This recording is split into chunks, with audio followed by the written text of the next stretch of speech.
Howdy SparkToro fans, and welcome to another edition of 5-Minute Whiteboard. This week, we are talking about the 3 big problems with the "how did you hear about us" question. So many times when I talk passionately about the problems of marketing attribution and how it's so difficult to figure out, especially which organic channels contribute to and are a big part of how people discover your brand or could discover your brand, how to do audience research to figure out sources of influence, I always see this comment, especially on LinkedIn.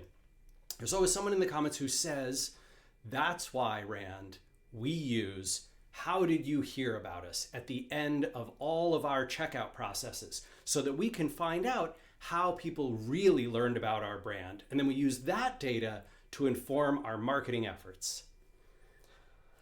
All right, I understand. It is very compelling to think that human beings, when they go through a process like this one, this is an example of a customer journey, right? So you found ABC brand and you bought some new shoes from them, let's say. Okay, so you started by hearing about it perhaps on a YouTube channel. You were watching a YouTube video about your favorite sneakers and and someone mentioned ABC brand. That was the first time you heard about it. You filed it away in your echoic memory. Maybe you didn't even think about it. And then someone forwarded you an email saying, "Hey, you like sneakers, right? ABC brand has got these cool sneakers." And you're like, "Oh yeah, really interesting. That is quite cool."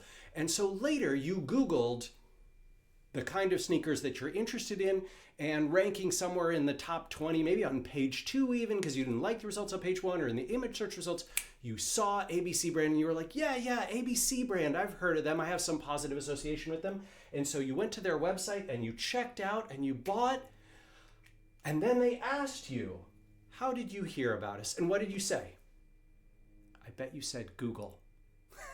Right?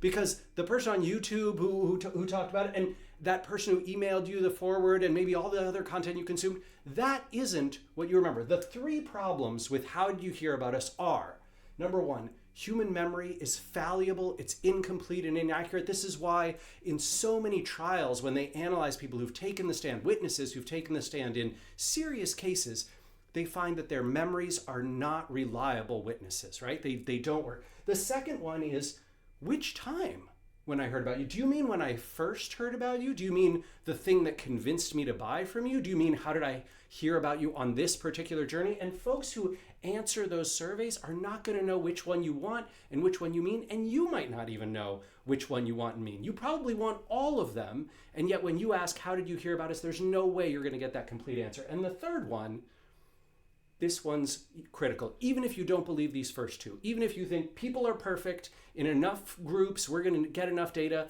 maybe you will. Maybe your humans who buy from you are going to perfectly remember. But even then, it's bias in, bias out. Because the people who didn't reach you, the people who never heard about your company, can't possibly tell you what they pay attention to that you're missing out on. And so if you use "how did you hear about us" to inform your marketing efforts, what's going to happen? You will only ever invest in the kinds of marketing that have already been successful for you in the past, and you won't find new channels and sources. Maybe you'll hope that word of mouth spreads to the right places, but probably you'll miss huge customer segments that don't pay attention to the same place your customers are already talking about you in. So what's the solution? What's the solution here? It's got to be the same core 3 pillars of audience research that it's always been. Surveys like these can be useful. I'm not saying this is useless or to take it off your site, but they have to be combined with interviews and passively collected data at scale. Otherwise, you are getting an incomplete picture. Go ahead and try and recall, who are the people you follow on LinkedIn? What are the accounts that you follow on Twitter? I want a list of all of them, because that's what you're asking for here. All right, friends. Hopefully this will help inform your marketing efforts better in the future, and you can add questions like these to other smart sources of data to figure out what your audience is actually paying attention to and where you can do some great marketing.